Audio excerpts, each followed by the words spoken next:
Hello everyone. Again we are live with new topic of NAC strategies, network access control. So let's get started with today's topic of NAC. Let me present my screen to you.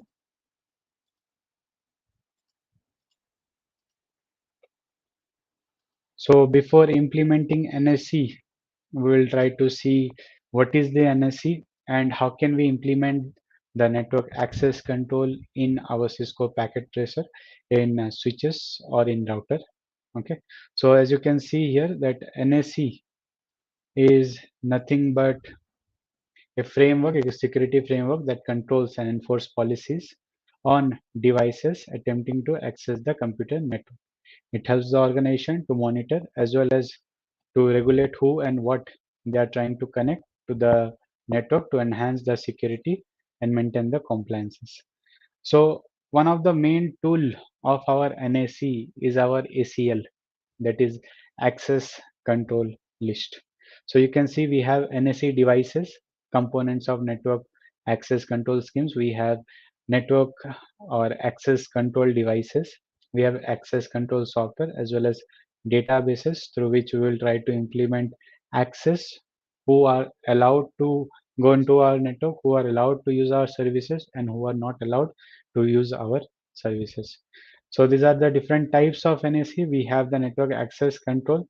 This enforces the policy of network access to the network-based users, identity, device locations, and other attributes. We have agent-based NAC as well as agent-less NAC. Agent-based means what? Like you try to install some kind of softwares in the client's end, and then you try to maintain the compliances as well as the security posture. Whereas the agent-less NAC, you don't have to install any kind of softwares on the client devices to access it, to give access to the network. So what are the steps to implement an NAC solution? These are some steps to follow. Let's go to the steps. We have one tool of NAC, that is what we call as the ACL, access control list. On it is basically used to filter out traffic from unauthorized access from unauthorized places to the authorized places. So let's get started with this Cisco packet tracer. Let me just go to Cisco packet tracer. For this example, for the access control list implementation, what I can do is create an infrastructure, something like this. Okay. So what I can do is I create an infrastructure. This is our company. In this company, we have, let's suppose, the tech department, we have the sales department, and we have the finance department here. So everything will be connected to a router. You can implement a VLAN also. So everything will be connected to a router. Okay. So what is this? Like this is our tech department, this is our sales department, and this is our finance department. What I can do, I can deny the traffic. No one from the sales department can be viewing the information of the finance department. Okay. So we don't want traffic between them, but yeah, the other department, that is tech department, can view the information about sales. So this is very simple example of the tool access control list. We have different types of access control list. We have the standard access control list. We have the extended version of extended access control list. In the standard, what do we do? In standard, we have a generalized filter option. Either you block the host or allow the host. In extended version, what happens? You have a very granular filters, like which port do you want to block, which kind of protocol do you want to block from the source to the destination. So you have more filter option in this extended access control list. What I can do now is just go to our Cisco packet tracer, create that simulation. Suppose this is our big infrastructure. Where is our labeling? We go to labels, label this as our company. So let's suppose this company name is Indian Cybersecurity Solutions, and here we have, let's suppose, two, three, four department, three departments we have. This is one department of the tech. This is one department of sales.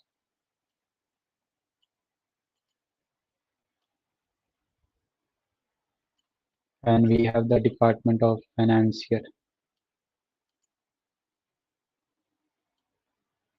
So in every department there will be some PC connected. So we can go to PC, bring few PC, 1, 2, sales 2, and we have something for finance here. Connect everything by the help of a switch. We'll take some switches,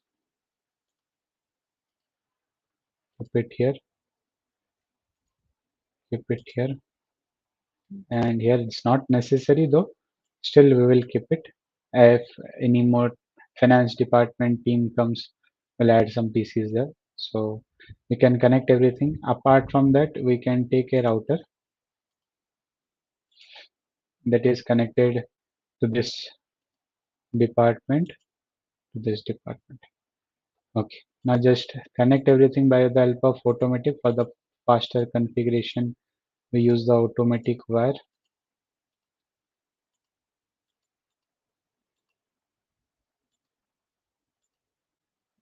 I can see by default I have enabled the preferences, like I have enabled always show port label, so I'm seeing the port label. Now if I try to connect it from here to here, it says it cannot be connected. For this case, what we can use some other type of cable like the serial DT cable, right? So I need to switch off the firewall, bring the NIM2T. NIM2T is a two-port multi-protocol synchronous serial NIM, so I can just switch it on and go to this place, install the module by switching off the router, and again bring the wire, connect it from serial port 101 to this place. Okay, so now we need to label some more things. What else? What we need to label is like, we'll keep on no color. This is one network. This part is one network which is connected to gigabyte 0/0/0. This part is another network,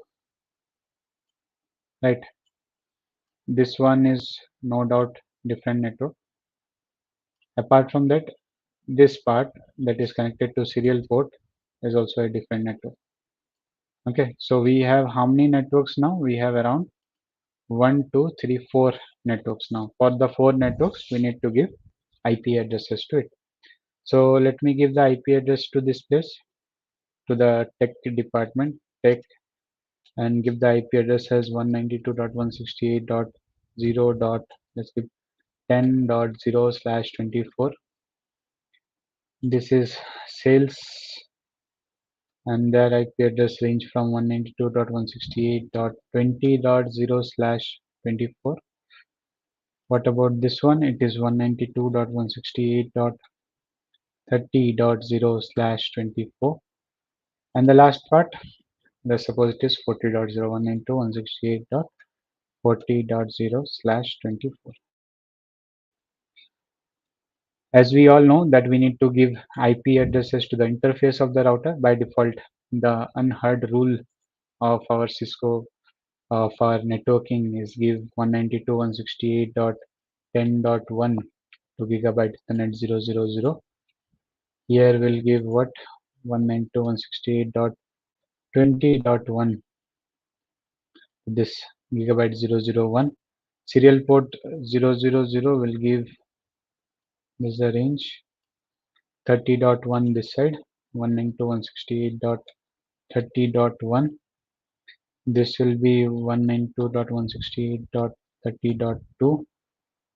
This one will be 192.168.40.1. Again, we can give here this 40.10. This is 20.10 and 20.20. This one is 10.10 and 10.20. Okay. So we have done the labeling of all the places. Now what we can do is just go and configure till we are able to send packet from tech department to sales department, as well as from information from sales to the other place, that is finance. I'll just label it. We have not mentioned finance here. Mm. So here we have our finance department. What I can do is like go and configure. Let me go to this router first.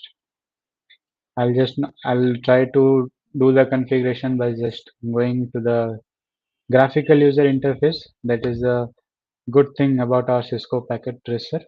I'll give the address. It is 192.168.10.1 for gigabyte 000. You got the IP address here. Switch it on. Go to this place. What's the IP address of this side? 192.168.20.1. We got the IP address. Switch it on. We go to serial port 010. Give the IP address, that is 192.168.30.1. Switch it on. I'll close it. I'll go to this side. Go to config. 010 is 192.168.30.2. Oops, wrong IP address. So it is 192.168.30.2. It is correct now. Switch it on. Gigabyte Ethernet 000 is connected to 40.1. 192.168.40.1. Hit enter and switch on. So everything is on state now. I'll just click on forward button. I have to go and give IP addresses to all the PCs, PC from the tech department. I can go to IP configuration, give the IP address, that is 192.168.10.1. Copy it. It is 10.10. Hit enter. Default gateway is 10.1. This one is 10.20. 10.20. Default gateway is 10.1. This place is, I'll go to desktop, go to IP configuration, give the IP address, it is 20.1. Control A, Control C, it is 20.10. Default gateway is 20.1. Give here 20.20 and default gateway is 20.1. Last part 40. It is 40.2, not 240, it is 40.10. Oops. 40.10, 40.1. Now if I just go and send some packet, let's see if it is working for one side or not. From here to here it will be working fine. From here to here it is working fine. What about this place? From here to here it is working. As this is in the same network, from here to here it is successful. What about this place? From here to here it is successful. Okay. If I try to send a message from this network from tech department to sales department, it will be in progress and it is failed. It is in progress and it is failed. Now if I try to send it again, it will be successful. So this side of the network, the communication between tech department and sales department is successful. Now if I want to send a message from, let's suppose, tech department to finance department, it is failed. Even if I try to send a message from sales department to finance department, it will also fail because we have to do routing here. So I'll go to this router, go to static routing, as it is a very small network to configure. I will just configure it directly. So we have the network, give the network address.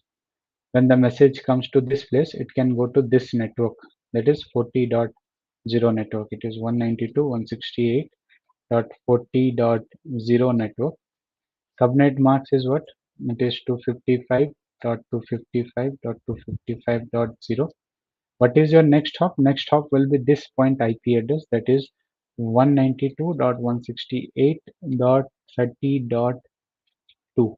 So when a message is in this place, it can go to this network, and the next hop will be this one. That is 192.168.30.2. Click on add. So I hope this side is done. Let's do the other router, the router nearer to the finance department. So we go to static routing, and here we need to do something else. We need to add some more information. So when the message comes to this router, it can go to two network. It can go to the tech network as well as the sales network.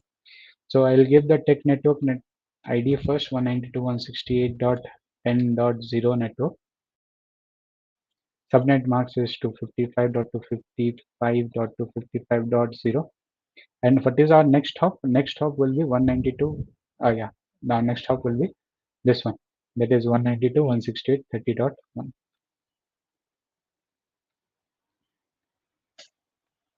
Click on add. Okay. We can also go to 20.0 network. And next hop will remain the same. Let's try to send a message from tech department to this router. It is successful.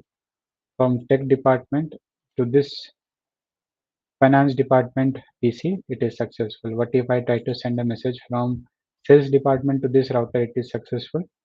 What if I send a message from sales department to the finance department? It is successful. So we have successfully configured this whole network.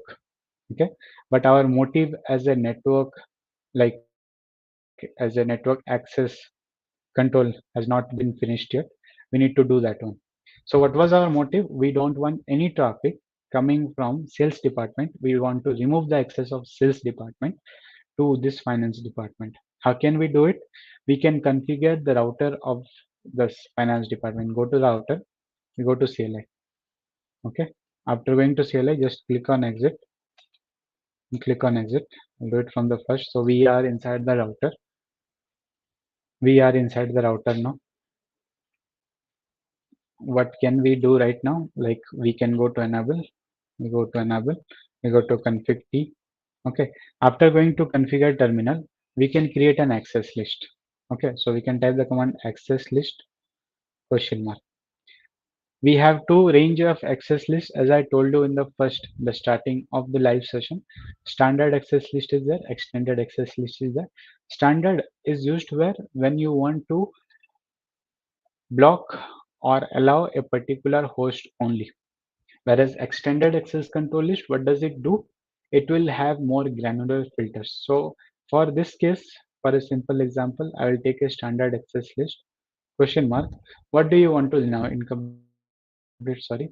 So what do you want to do? Either you want to deny the traffic or you want to permit the traffic. What do you want to do? I want to deny the traffic. On which traffic do you want to deny? You can specify a single host or you can specify the address. I don't want traffic coming from this place. That is from sales department. What is the network address of sales department? Is 192.168.20.0. So I can specify that one. It is 192.168.20.0. Okay. If I press question mark, we have wildcard marks now. Wildcard marks represents the host now.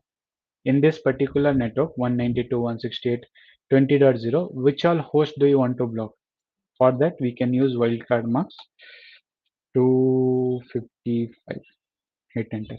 So we have created an access list that deny the traffic from 20.0 network coming to the finance department. So when you implement this access control list into this network, no traffic will be able to transmit to this place. Okay, so we need to allow for other networks also. So once one network you can deny it, the network that you don't want, another network you can allow it. So you can type access list 1. You can permit what? Anything you want to permit it. So it is done now. What we can do now, we can just go and implement that in the access control list. So we can implement in the two interfaces. So I can show you here. If I just show you here, what did I do? We created a standard access control list from 1 to 99. This is the extended version of standard access control list. We can give a number. Okay, we have to give deny. We can specify the source in the source wildcard mark, something like this. The example was, right? After that, we need to implement that in a particular interface. So where you are going to implement that interface, where you are going to implement it. So IP access group, access list number, either in or out, either in the incoming traffic, either in this traffic or in this traffic. You need to specify that. So what we can do is like just go to the router, see if we have configured or we have access list or not. Type the command show access list. We have the access list name is one. First is used to deny the traffic, another is used to permit any. So I can implement that. Let's go to config terminal, config p. We go to interface, gigabyte, 0/0/0. Okay, so we can type the command IP access group question mark. Which access list you want to do? I want to do access list on which traffic? I suppose inbound traffic. Okay, so we can type the command exit. Okay, and we can build the configurations again. Exit and write the configuration. So this is how you implement an standard access control list. Now if I try to send a message from sales to this place, it will be successful. If it is not working here, what we can do is just implement that in the serial port. So let's go to configure terminal, interface, serial port 0/1/0. So we can type the command IP access group 1 question mark on the inbound traffic. We can do it. Okay. So for now exit out. Let's see if it is working. Okay. Now it is failing from the sales department when we try to send a message.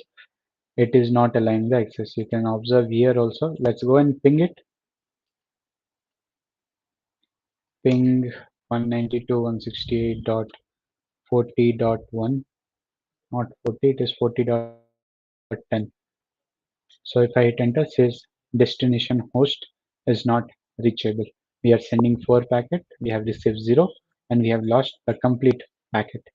So this is how you implement an access control list.